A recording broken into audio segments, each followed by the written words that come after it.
in this tutorial, we will talk about the graph neural network. Oh, okay. First, I will give you the notation of the graph, and I will present this tutorial by giving several examples. And all those papers are the most famous and widely used graph neural models. And I have shared those papers and their links in the chat. You can find them on your own site. And actually, there are several graph neural network libraries, including the DGL and PyTorch geometric, but I don't like them. And in this tutorial, we will implement those graph neural networks by playing PyTorch library. And the DGL will be only used for dataset downloading. And this figure is a screenshot of the following paper. And this paper is the paper for the PyTorch geometric library. You can see that they list their most famous graph neural network models, including the GC and GAT. And those red circles are the models that those four models that we will present in this tutorial. And these 3 data sets, and we will use those data sets and will automatically download it by DGL. And you can see that GCN is the most is the earliest model, and well, it is the most famous model until now. And you will find that using our implementation, the GC and GAT can achieve higher accuracy than this PyTorch geometric. We can, for example, we can get 83% accuracy in GCN, which is higher than this SIR. So that's, and you will find those about 2 libraries is quite complex. So that's why I don't like them, and they are quite suitable for engineers, but not for researchers. So let's start. The first part is about graph. A graph consists of nodes and edges. And here I give a small example that this is a directed graph. For nodes, we normally denote it as V. For edges that's connecting the nodes, we normally denote it as E. The graph is the set of V and E.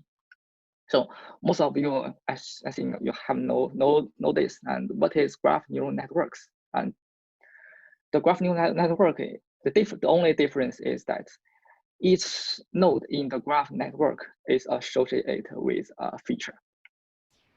So you can see that in the following works, we will denote the features as xi. It is a feature vector with length f. And for images, we can actually regard it as a graph that each pixel here is a node, and each node is connected with its adjacent pixels, so that in this image, each node have 4 neighbors except for the borders. So what is node classification? Node classification is that each node is associated with a label yi. For graph classification is the whole graph is associated with a label y. And that means for images, node classification, for example, the image segmentation is a graph classification problem, because for image segmentation, we need to predict the labels for each pixels, whether this pixel belongs to one object or the other object. For graph classification, we assign a label for the whole graph. That means for images, it can be image classification. So node classification for images, it can be applications such as image segmentation. For graph classification, the images can be image recognition problems. So you can compare those two different data structures. And the most important operation for graph propagation, for graph neural networks is graph propagation. We take this subgraph as an example. The graph propagation is to design the function of f and q. And actually you can find hundreds of papers to design a function f and q. A general equation is that we want to propagate the information from the neighbors D and E to the current node F. And the function F is to summarize such information from D and E. And here F is a general function, and later we will show several examples.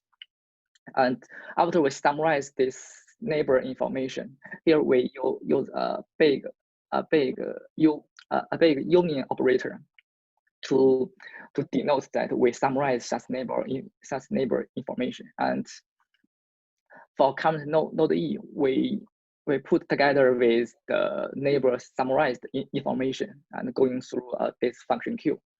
That then I need to use this.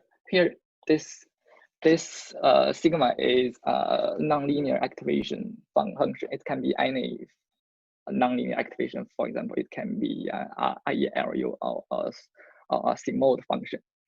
So later I will show the examples. How do we design the function f and the function q? And until now, do you have any questions? And if you don't understand any point, you can stop me at any time, because if you cannot follow one equation, then you will be lost in all the following works. So if there is no questions, so let's go on. So the graph propagation over time, we can see it as multi-layers. For example, the features from D and E can propagate their information to the node, to their neighbors F, and of course the information from B can also pass their information to E as the first time stamp, and next time stamp, the information can also be propagated to F, and at this time, the information from B can also pass to node F. And we can propagate, we can do this process iteratively. So at different timestamp, one node can send their information to their neighbors, and the timestamp k equals 2. This node can send their information to their neighbor's neighbor. So for node classification, we can treat it as a multi-layer graph propagation. And at the last layer, we get a node embedding. This is a feature vector, and we denote it as xt. T is the timestamp, or you can also regard it as the tth layer. And I is the S node. And for node classifications, we only have some of the labels of those nodes, and our objective is to predict the other nodes labels. So after we got this feature vector xt, and we can apply this traditional probability calculation for that is used for a CNN, and we can apply a cross entropy loss. So this is normally the most common node classification problem. And the challenges of GNN, including the first is the neighbor explosion. Remember this equation. If we do multiple graph propagations, that means the multiple layers are contained in the computer memory. That means the memory may not be able to fit those multiple layers, especially when the graph is very large. And in some works, they design this union operator as the concatenation of the feature vectors that will make the memory larger. The second challenge of GN is the feature oversmoothing. Imagine that if you do this graph propagation multiple times, that means nearly all the nodes will share the similar information, and those feature vectors will be very similar, and that means the node uniqueness will be lost. So you can just remember those two challenges, and we will see that how the following works try to solve these two problems. Okay, let's see the first example. We still use these figures. Let's see how does GCN design F and Q. The most intuitive method to propagate information from D and E to F is to just do a simple summation. You can see here. Here, for all the nodes, for the neighbors of n, that J is the neighbors, and we denote the current node I as n. So in this figure, Fa is n. For all the neighbors of node n, with its features is xt minus 1j. We do a simple summation, and this is the summarized neighbor information. And for function q, we simply add them together and multiply a reasonable weight matrix W. And this matrix is meaningful, make the feature vector shorter. For example, if the vectors of F is 1,000 dimensional, and we multiply 16 by 1,000 dimension matrix, then the feature vector of the length of the feature vector in the next layer will be only 16 dimensions. And here, sigma is still can be still any nonlinear activation. And in this paper, they use IELU. So this is the first examples. And you may think this GCN is very simple, but it has been published for 3 years, and right now it has received more than 4,000 citations. You can see how much influential it is. And do you have any questions on this equation? You have no question, right? Then we go next.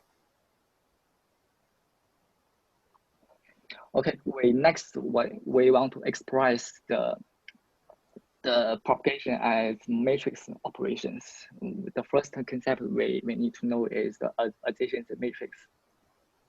Take this figure as an example. The adjacent matrix is like this: that if two nodes are connected, then if the S is connected to the J's node, then the J's row and the S row and the J's column, the matrix at that position will be 1, and if it is a self-connected, that position will be 2.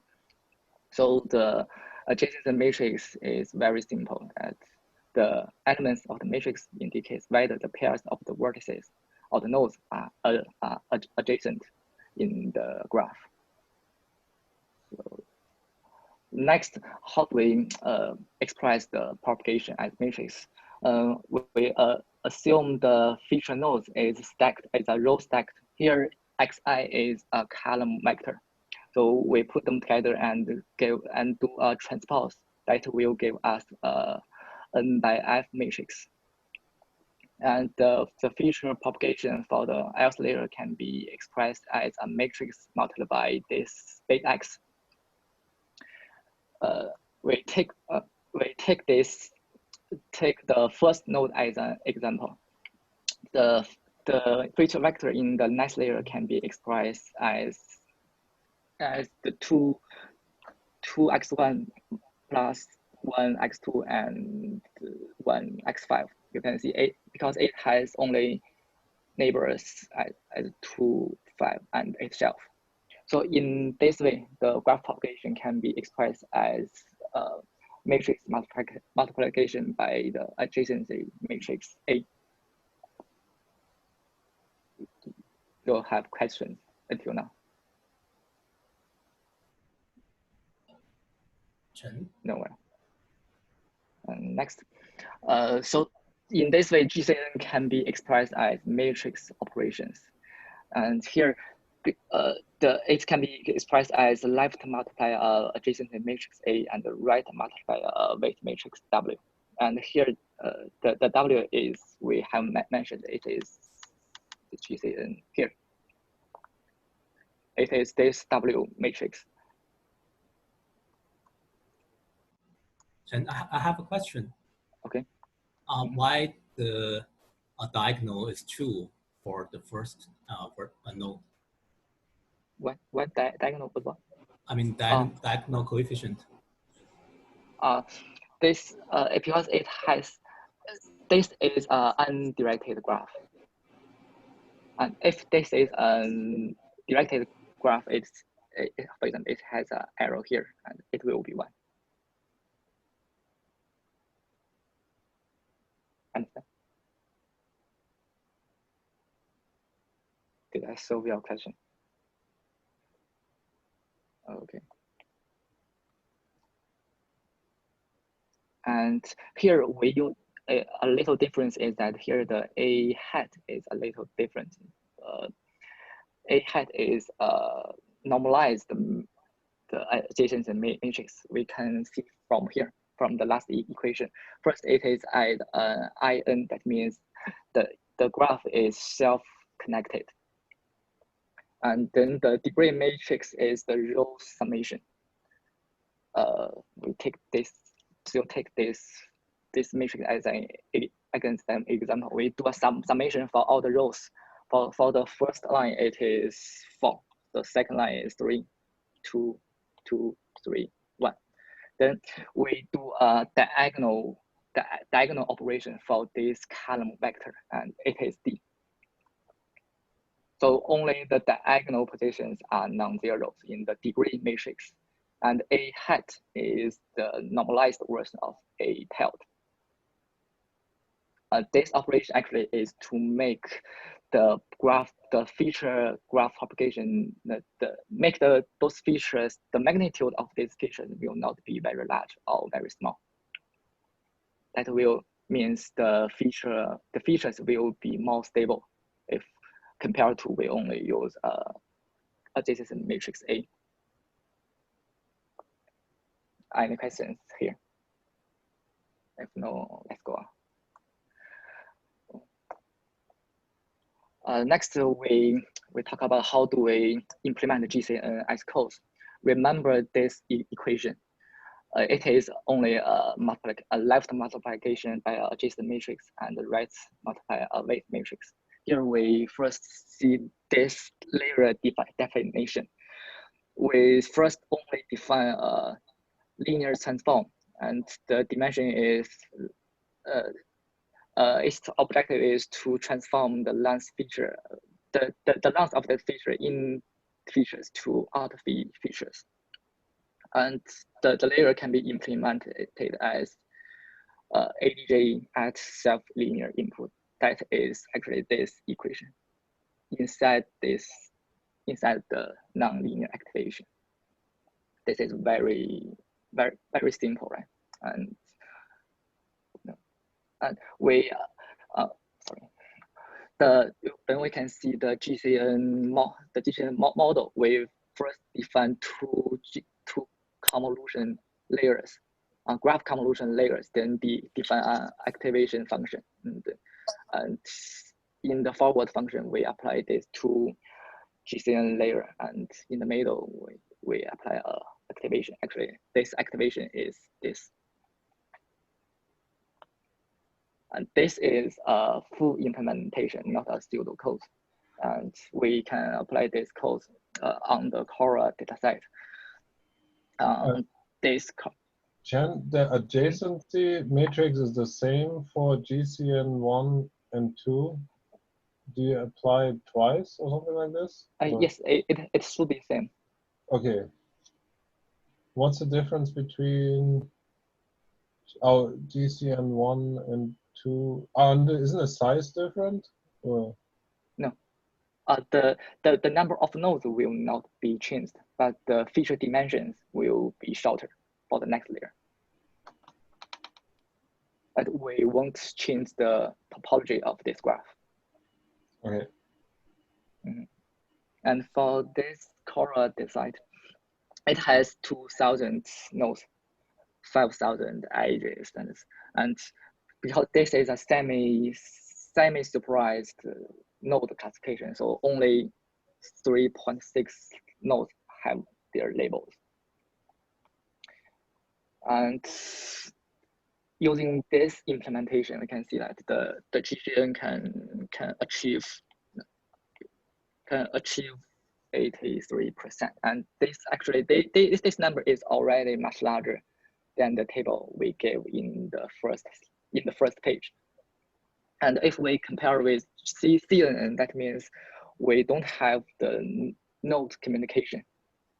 That means we don't have the adjacent matrix. We treat those inputs as independent.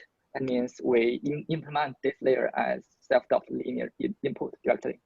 And if we change this model become a plain CNN model, and it can only achieve this no more than 60% accuracy. That means this means actually the graph neural networks really helps the model performance.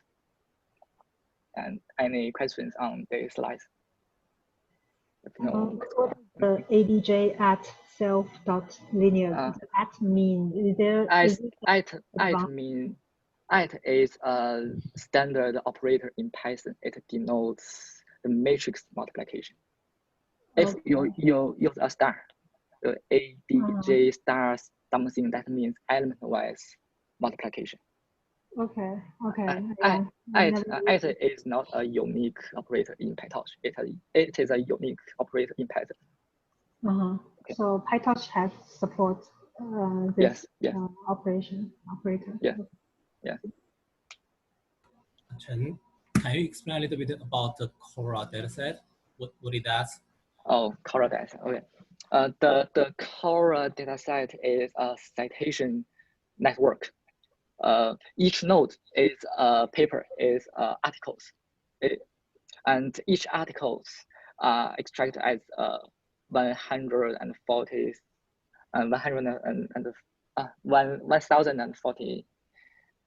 features. That means, for example, we have 1,000 keywords. If this article have this keyword, and that position will be 1. If this article don't have this keyword, that position will be 0. That means your article feature is something like 1010100 and something. So each article is a feature vector like this. And if the article cite another article, that means they are adjacent nodes. So this is a citation network or citation graph. Question? No. The class of this article is the category of that paper. For example, if that paper is belong to the science, or it belong to mathematical, and so we have 7 categories. Our objective is to predict their category.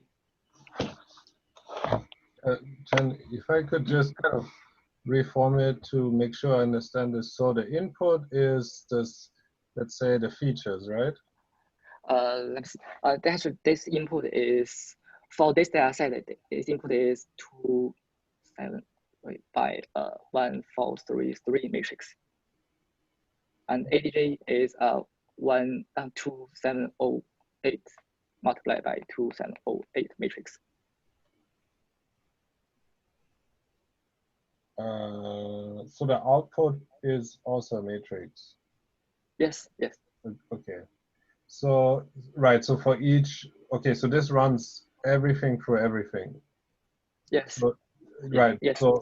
so then basically what this is doing is for all the features, you apply some classification, the linear, is it linear? Is that the classifier, or is this just a, is that Here, linear.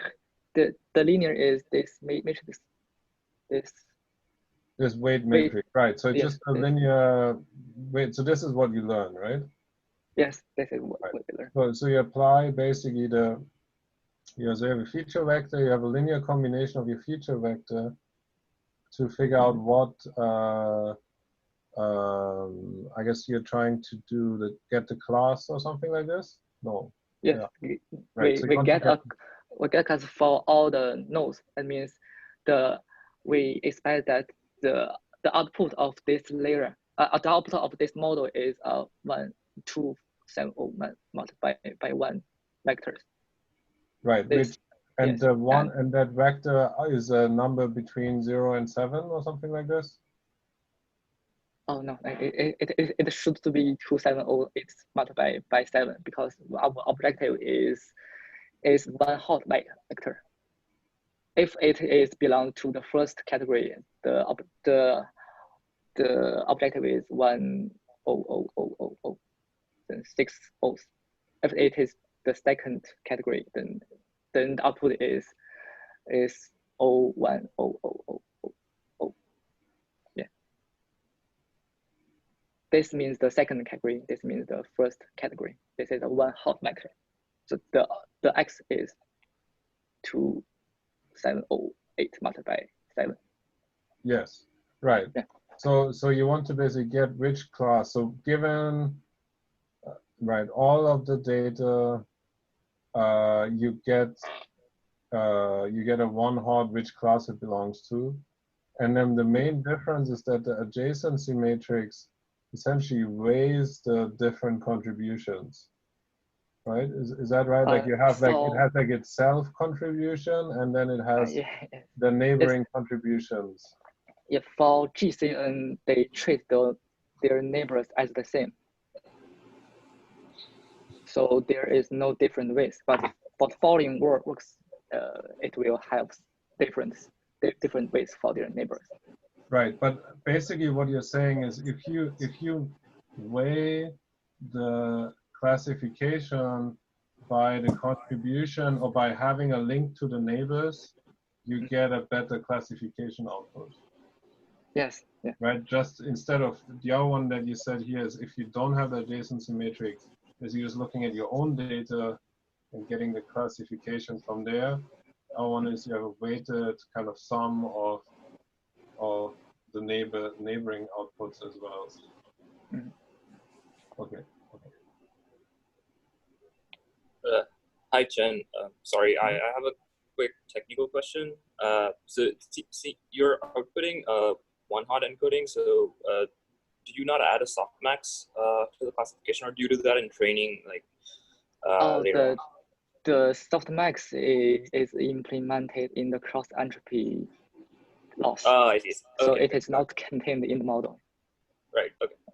Cool. Hi, I have a quick question. Mm-hmm. I was just wondering how you come up with the adjacency matrix. Like, how do you determine like the graph topology, like in the structure? The adjacency matrix is known in this data set.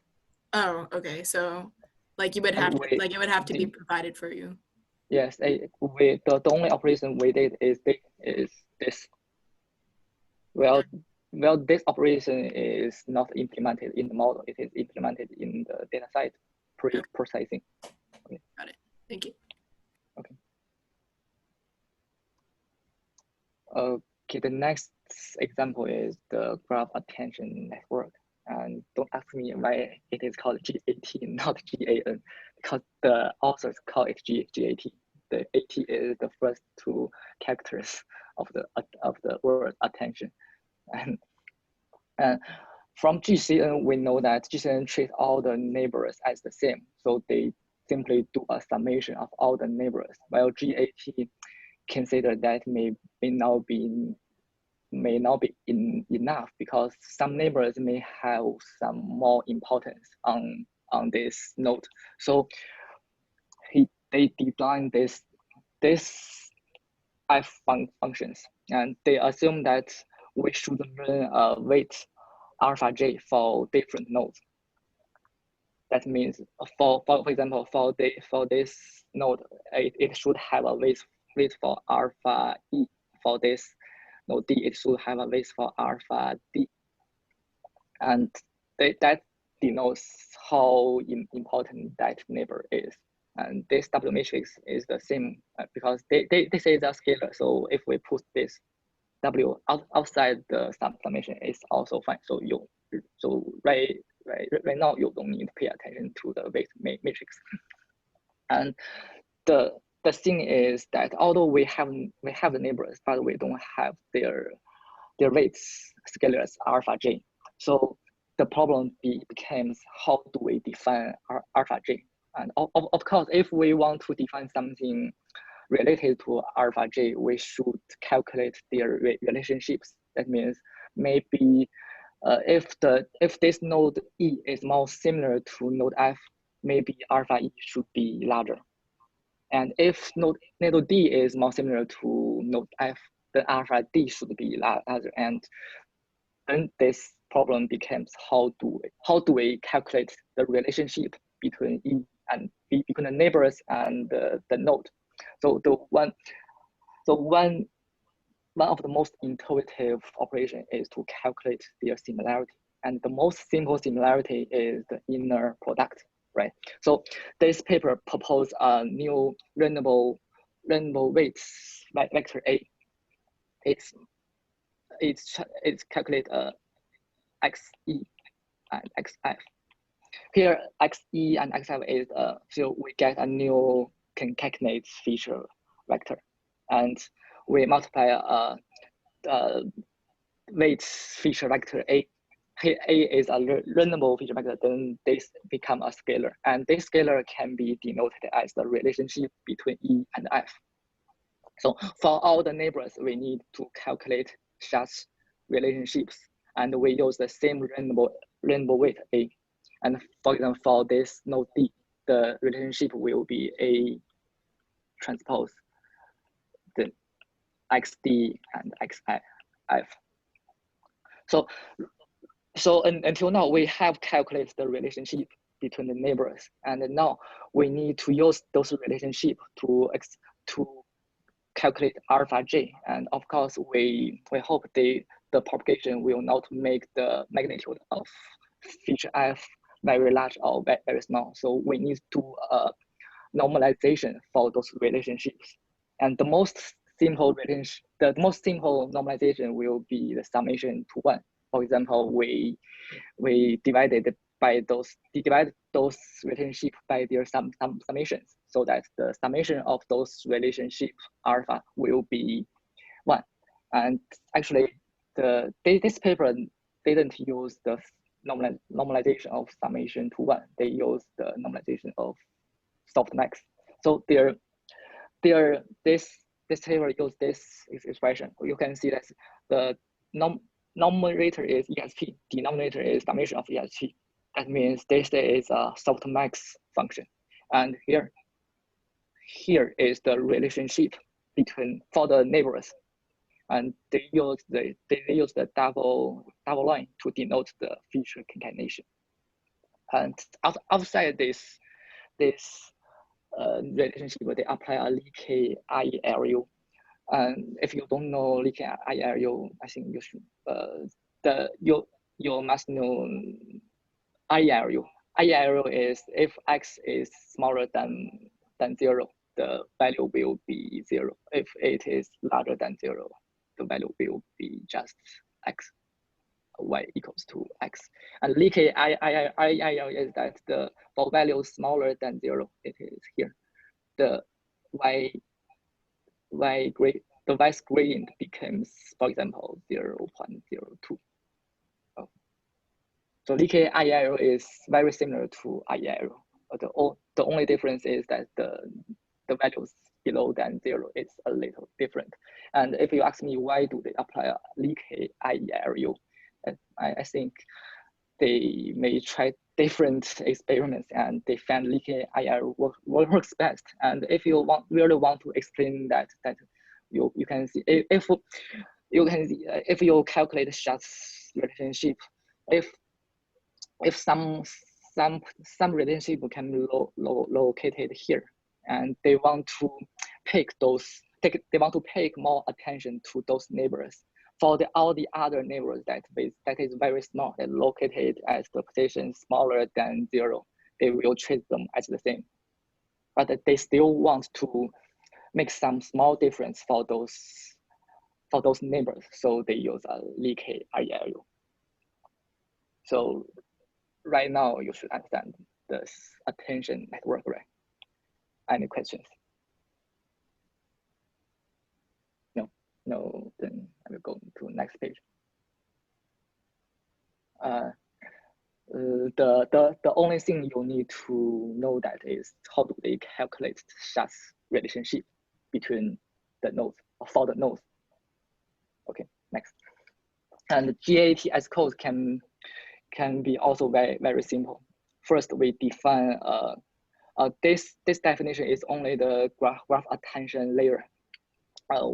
I don't show the model here. So the layer can be defined as, first we have a transform of the nodes, and the transform is defined here. So actually this self.trans is the matrix W here. And for the first line, for the forward first line, it's just apply a W.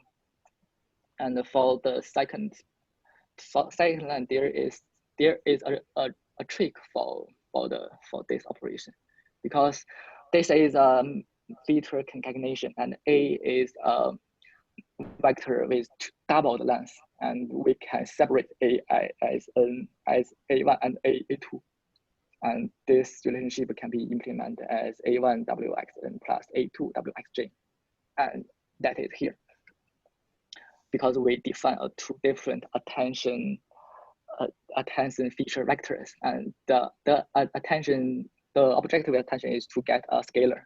So this assume X is a n by F matrix, and here ADJ should be a n by n matrix. And self.trans, that means H is a n by F prime matrix. After then we apply this attention operation, the shelf attention, then we do a n squared 0. That means this vector should be a 1 by n by 1 matrix. And the second, because it's n squared to the first dimension, it should be n by 1 by 1 matrix. So then we sum them together, it get a n by 1 matrix. That is E.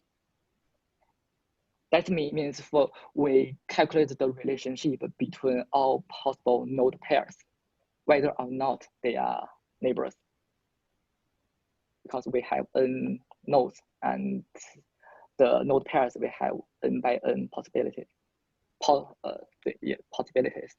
Then we squeeze this equation, this matrix, it become n by n matrix after squeeze, and apply the leaky IELU. Next is we only want to calculate the neighbors for the relationship. So we assign those ADJ that is smaller or equal to 0, assign those positions to infinite negative. Then we got, actually this E is this matrix. Here is this alpha j is a scalar, but we need to calculate all the alpha j. It become a matrix. And norm is a softmax. Where it is? Here. Softmax, and followed by a dropout. Then self.norm E multiplied by H is the output of GAT. Okay, any questions here? I have a quick question. What is xn versus xj here? What is what? The difference What is between x of n and x of j. X and G. Where X and G? Like in the equation for the attention, like a sub j. As some, which line are you referring? So this is in the equation you have at the top. Oh, here? Yeah. So you have w times x sub n and then like w times x sub j. So what's the difference between the x sub n and the x sub? Oh, never mind. I think I understand. Okay. Wn and xn and xj are two connected nodes. Okay. I think I get it. Thank you. Yeah, okay. Hi, Chen. Just one quick question on the last slide. The unsqueeze operation, like it gets rid of the F dimension, or it's just the unsqueeze is to add a extra dimension, because for example, if this is a n by m matrix, unsqueeze 0 means add the 0 dimension as 1. That means so it would be 1 cross n cross n. Okay. Yes, 1 by n. Yeah, I think you wrote like 1 cross n cross 1 in the last slide, so I was a bit confused. What? Sorry. I got it. Never mind. This continues. Okay. Because the dimension is start from 0 in Python, so it is 0 dimension first dimension. I guess like I have one more question. Like usually, like as far as like tension is concerned, like usually people take like the dot product or the inner product between two sort of vectors to compute like how similar they are. Do you have like an explanation as to why they're like adding the two terms to compute the attention here? Sorry, I didn't hear your question very clear.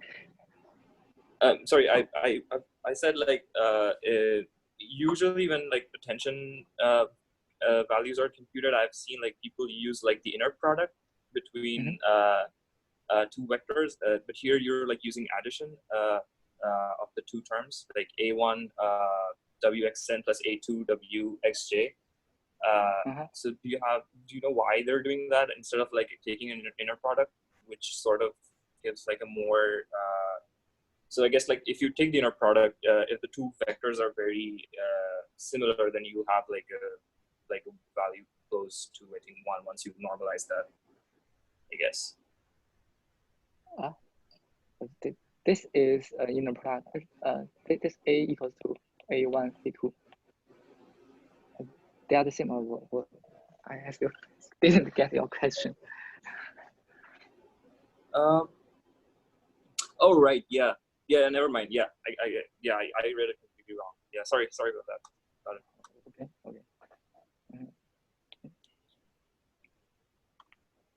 Okay, the next sample is graph sage. Remember the two challenges of GNN. The first one is the neighbor explosion, and the graph sage is also very simple. It's first for all the neighbors. It's just do aggregate function. Here the aggregate function can be any function. For example, it can be a mean operator, it can be a summation operator.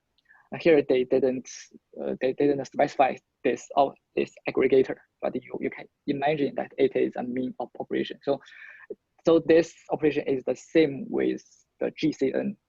You can take it as a mean. And for the Q function, the difference from GCN is that they don't summate them together. They do concatenate. And then the same with GCN is that they multiply weight matrix, and this is still a non-linear activation. And the main contribution of this paper is that they calculate this process as a loop. They don't.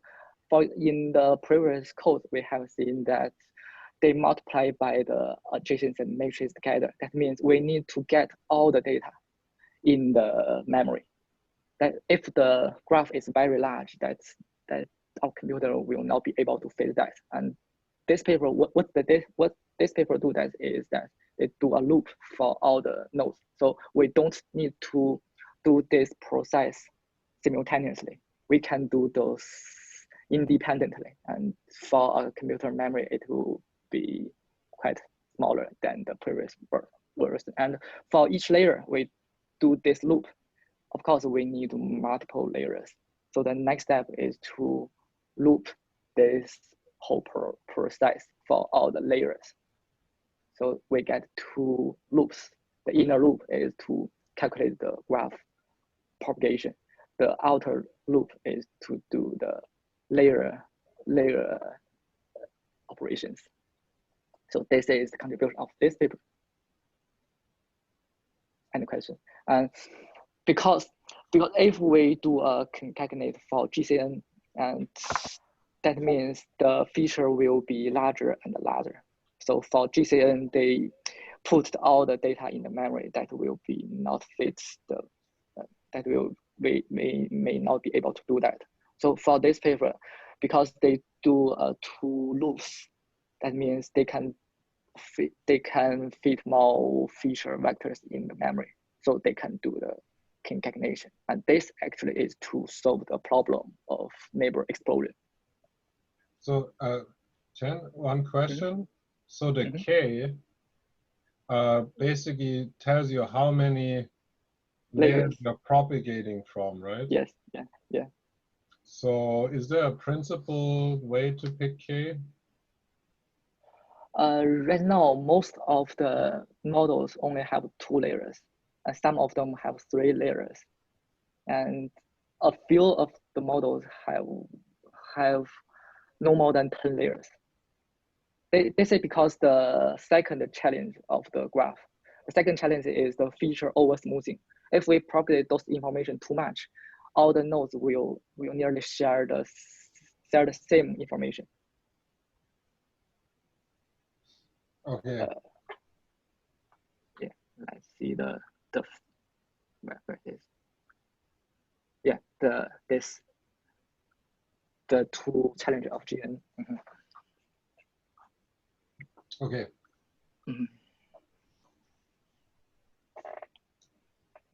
The graph says as codes can, I think I don't need to explain those 2 equations right now, because you have seen the example of GCN and GAT. Well, if later I will show my implementation, the full code, you will see a little difference from my implementation of their implementation, because in this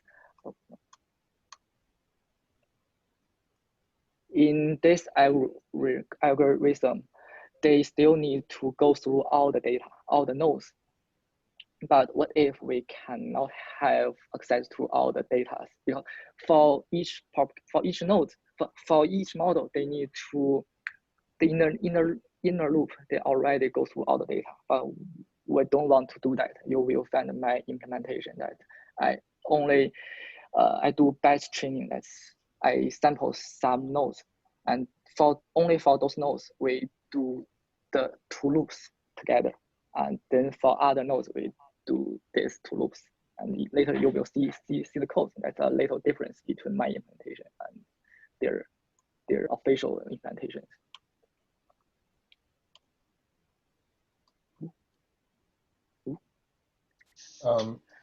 And sorry, one question for the for this over smoothing problem that you mentioned. Couldn't you have some kind of discount factor or something like this? Yes, I can. I think I can explain. Right, but if you had some kind of gamma or discount factor, wouldn't that avoid the over smoothing? Assume this matrix of operation. For the first propagation, we need to multiply A by X. For the second, if we don't have the nonlinear activation and the weight matrix, then for the second layer, we need to multiply this by A, by another A, right? Then third layer, we need to multiply by third A. So that means for the nth layer, the information, the node becomes n power n x. So if we may multiply multiple times of A, that means this node A, this A square will be very stable. That means x equals to an x. That means for a very large n, that means x equals to a x, right? Because we expect x is stable, and after we apply multiple times a, and then we apply an additional a, we expect that node features will not be changed. Okay. And this will make the x very smooth. That means they lose their unique information. Okay. Thanks. Is there any way to solve these questions, to solve this issue? Right now, for all the models, they solve this problem by apply fewer layers. That's why all the existing graph neural networks only have 2 or 3 layers. And the next example, the next example to solve this that is in your assignment. Later, we will mention this model. This model can solve this feature smooth problem in some extent. Yeah. Later, I will show this work. Before that, I want to show the application. This paper is from the CPR 2020. It's called SuperGlue.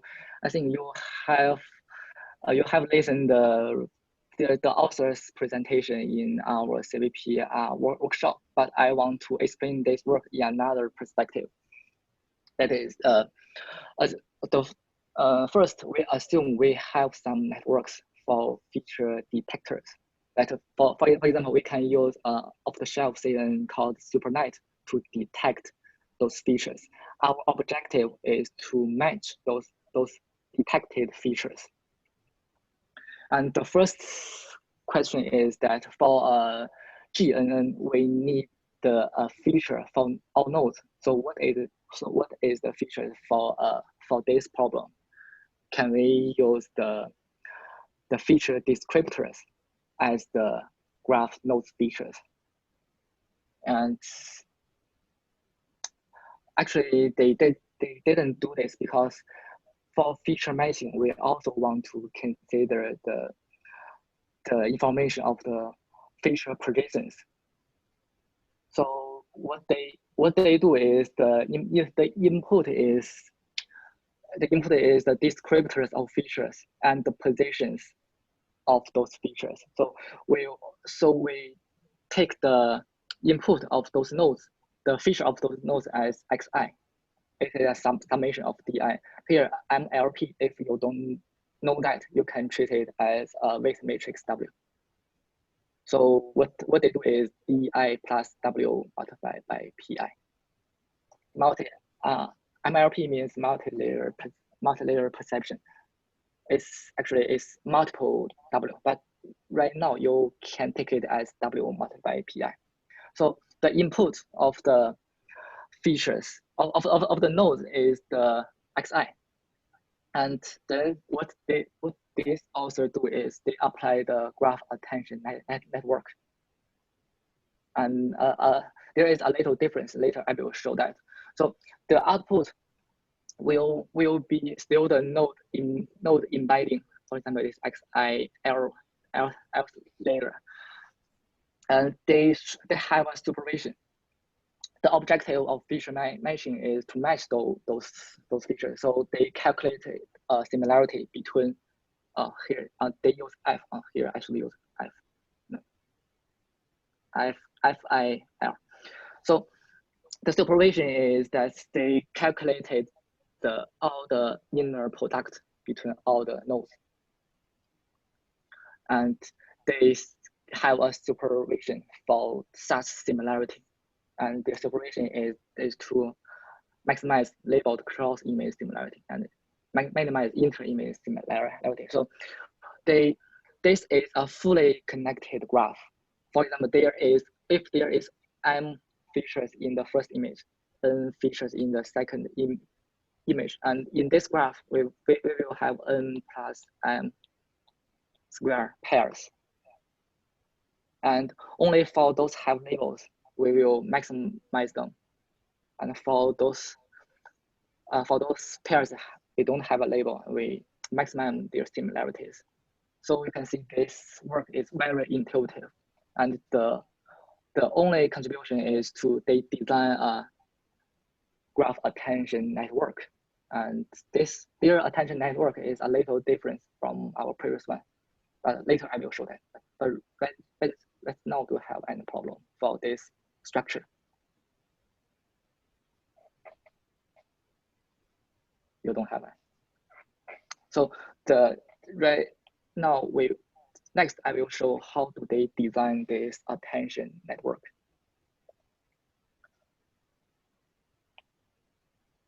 First, they use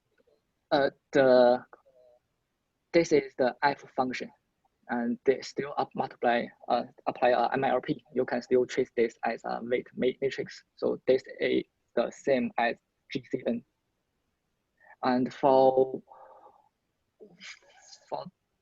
this, this is actually the same with our previous attention network. And because each neighbor has a unique alpha ij, and Vj is actually a transform of the neighbor features. So we assume we have two images, and we want to calculate the features of the image Q, and all the neighbors is in the image S. And here the difference from previous attention network is that they don't do weighted summation for XS here. If we do XS, but what they do is they multiply a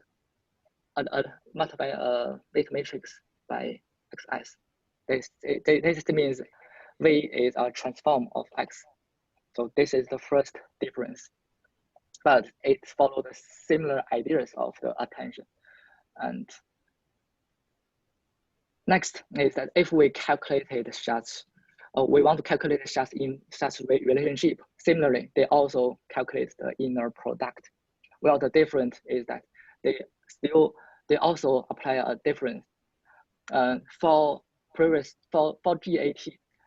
This inner product is XQ multiplied by XK. Oh, no, sorry.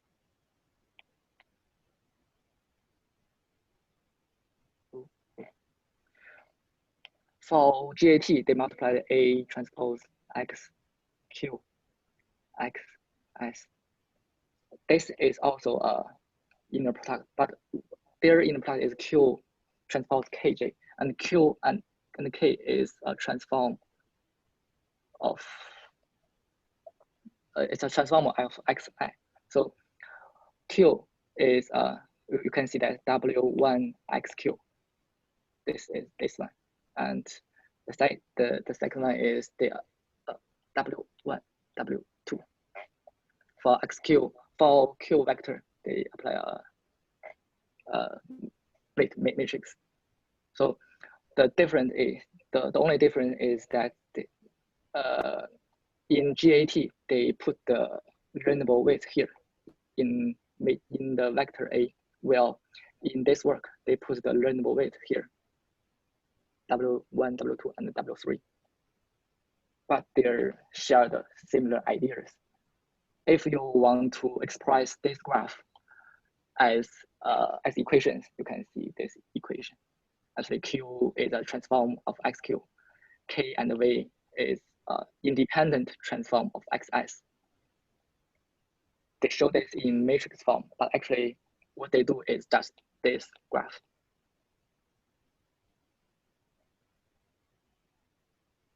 Any questions? Here, W1, W2, W3. The most important part is this. How do they calculate the relationship between the nodes? Any questions? Yeah, my question is about high level on high. So there's also some work known as self-attention, right? So what's the relation and difference between self-attention and this graph neural network?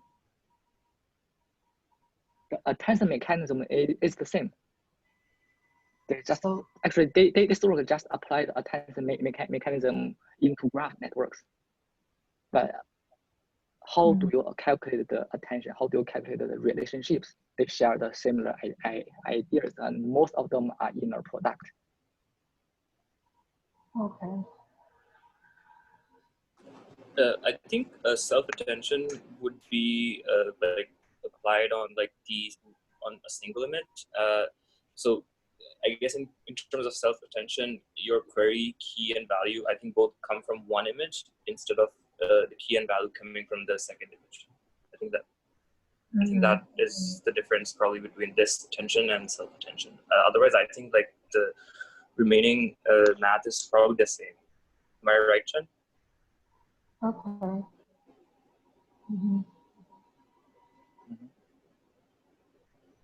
So we have finished all the main contents. Well, I have another simple question. Okay. Can you explain where the initial graph?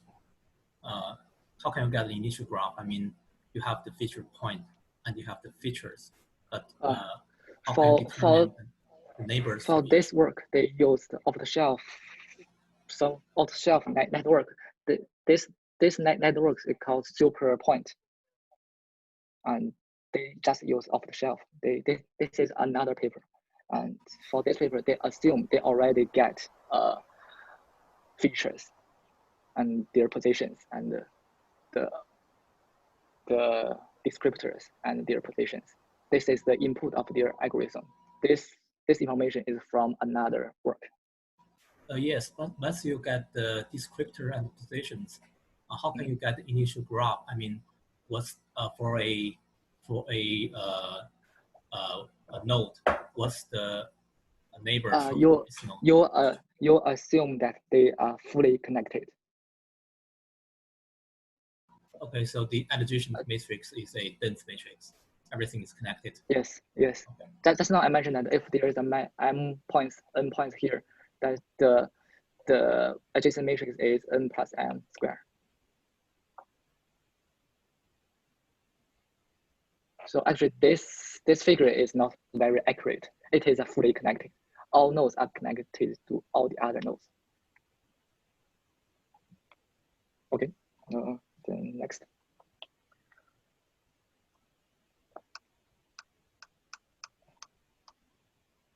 Just now, Yuheng mentioned that how do we solve the feature over smoothing problem, and this work is one of them.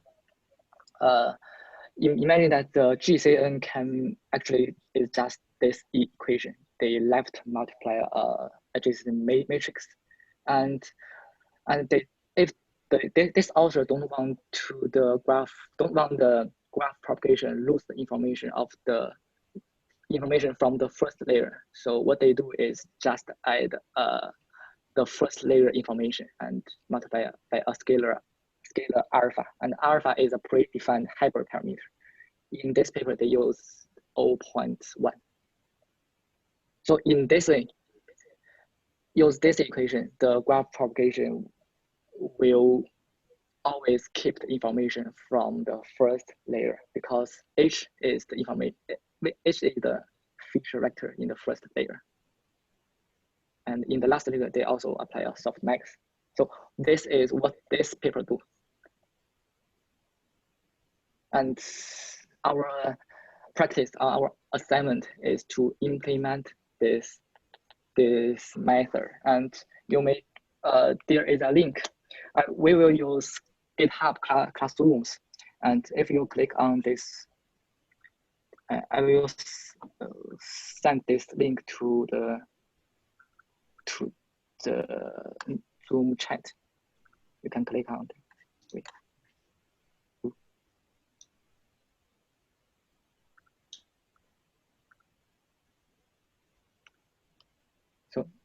So now you can click on this link.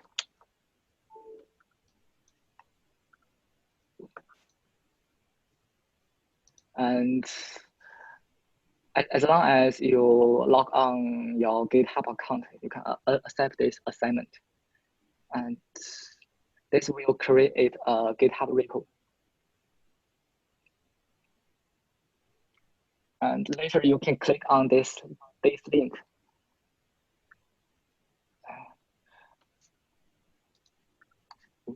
A little still. Okay, it's finished.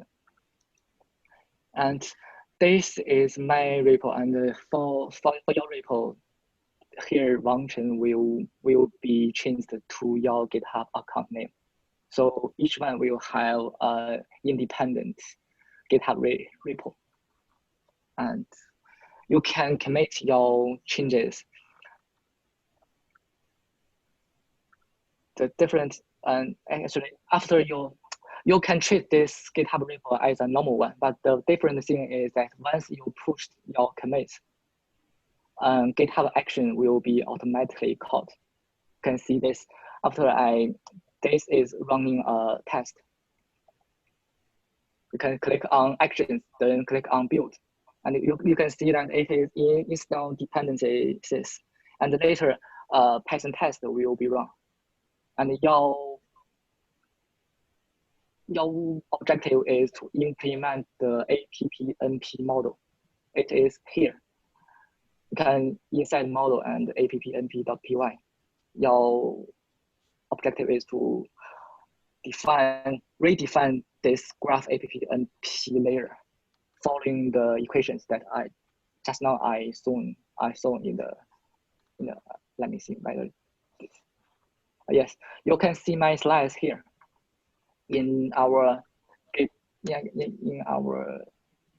airlab.org website. My slides here, and you can check those equations in the last.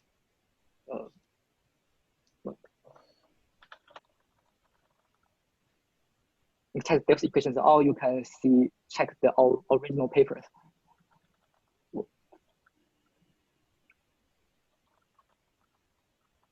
So let's see whether it's finished. It's still updating. Normally this will spend our 3 minutes to finish all the tests. And you don't need to do anything to call this test, because this test, as long as you commit and push your code, this test will be run automatically. And here, for the first commit, you can see we didn't pass the test because our accuracy is only 54%, and the objective is 83%.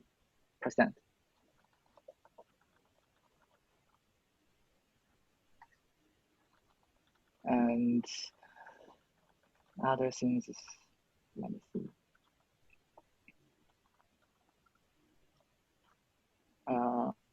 You can see the README. I have implemented all the models that I mentioned in the tutorial. You can simply run those commands, and you have 3 options to choose the data set. And for different models, they may need different hyperparameters. You can set them here. And for GAT, for Sage, and your objective is to re-implement APPNP. For the command use, you can see you can use this too, because just now I mentioned the graph sage is a graph sampling method, so its training script is a little different from the others. So for Sage, you will need to call train sage.py. For all the others, you just call train.py. Okay, any questions?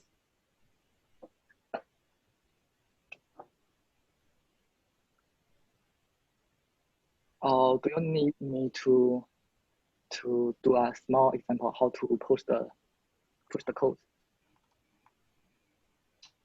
Maybe I can. Do you need CUDA?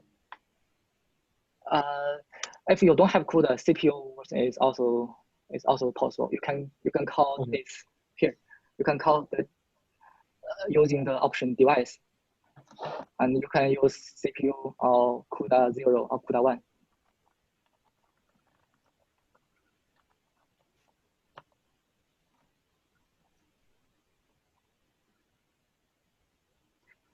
Maybe I can log my to show a small example.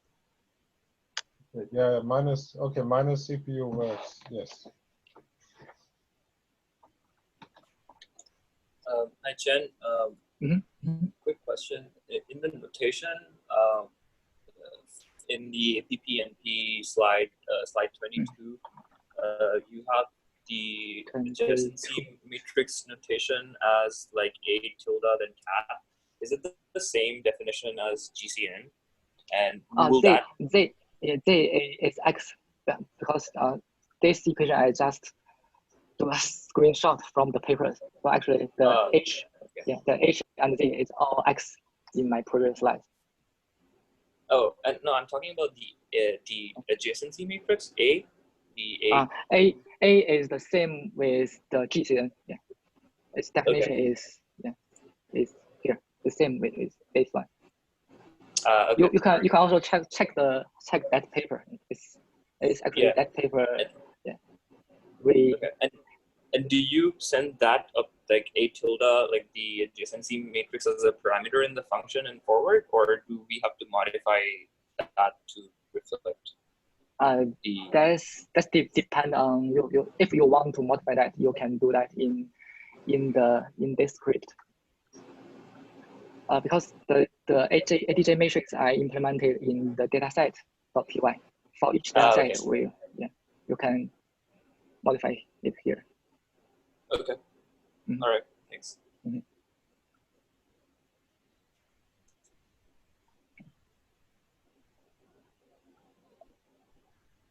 One more thing I want to mention is that this GitHub action actually will automatically call this script. It is called test sample. If you want to change the hyperparameters that is tested by GitHub, you can change the hyperparameters here in the test sample. The hyperparameter can be changed here, because the GitHub action will call PyTest, and the PyTest will call the test function. So GitHub will call this function automatically once you push your commit. And actually here you can change your model, your dataset, your other hyperparameters.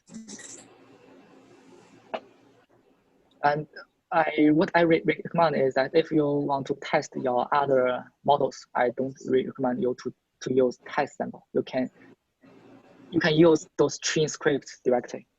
Train.py or train sage.py.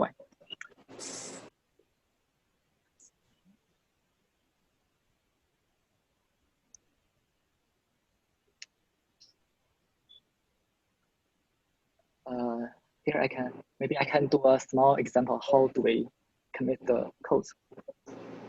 Let's see.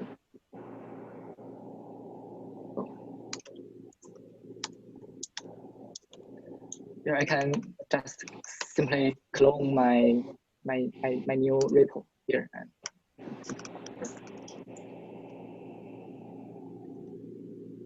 and with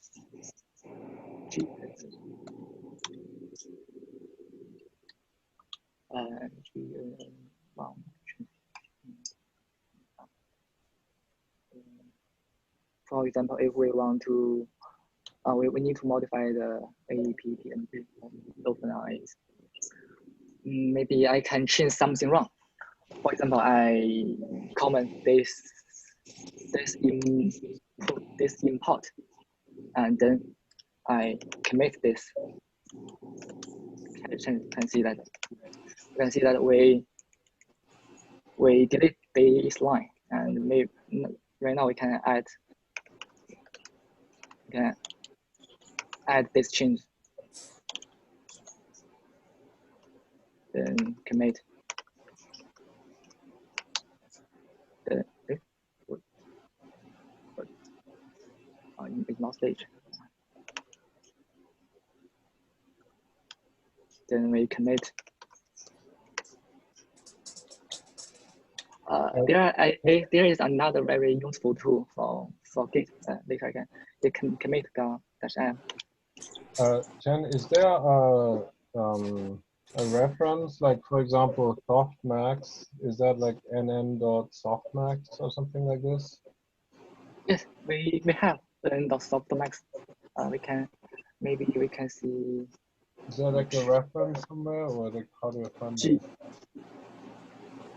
Oh, you mean softmax? Oh, you can go to PyTorch and softmax.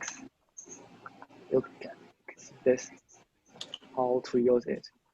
So PyTorch doc here. This then you can check this documentation. They provide very good docs for their API. So then this would be nn.softmax. Yes. And right now, I have commit my changes. Then I can push my change. Then input your password.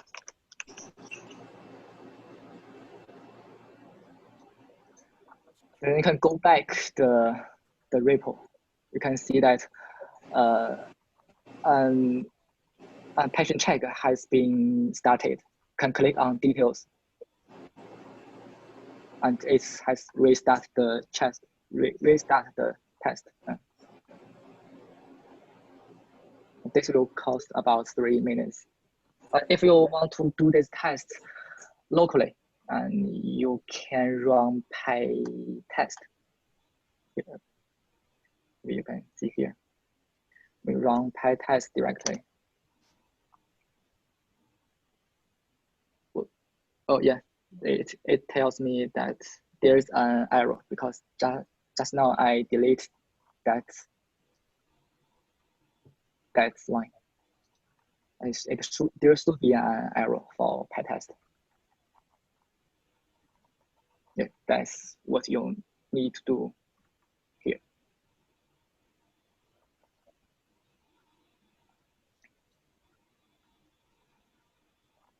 You can see later we'll show this install dependencies. This alpha, is that something we just define, or is there some, does that get passed in?